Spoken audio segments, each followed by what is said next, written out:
सोलापुरात 13 वर्षाच्या अल्पवयीन मुलीला आमिष दाखवून तिच्यावर वेळोवेळी शारीरिक व लैंगिक अत्याचार केला, शिवाय जीवे मारण्याची धमकी दिली। पीडितेने बाळाला जन्म दिला। या प्रकरणी आरोपी विकास दिगंबर शिंदे वय 50 राहणार मनोहरनगर झोपडपट्टी यास जिल्हा व सत्र न्यायाधीश DN सुरवसी यांनी मरेपर्यंत जन्मठेप व 20,000च्या दंडाची शिक्षा सुनावली। आरोपीने पीडितीच्या थंडपेयात काहीतरी मिसळून पाजल्याने ती चक्कर येऊन पडली, तेव्हा त्याने पीडितेवर अत्याचार केला। ही बाब पीडितीच्या आईच्या लक्षात आल्यानंतर आईने फौजदार चावडी पोलीस ठाण्यात फिर्याद दिली। आरोपीने पीडिता ही अल्पवयीन असल्याचे माहीत असूनही तिच्यावर अत्याचार केला।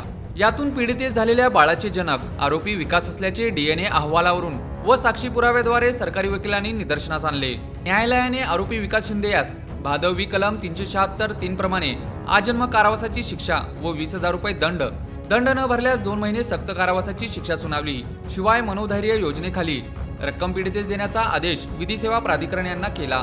यामध्ये सरकारी वकील प्रकाश जन्नू व शीतल डोके यांनी काम पाहिले, तर आरोपीतर्फे ॲडव्होकेट MD सोलनकर तसेच तपास अंमलदार ACP ताकवाले, कोर्ट पैरवी कोकणे व पोलीस शिपाई काळे यांनी काम पाहिले।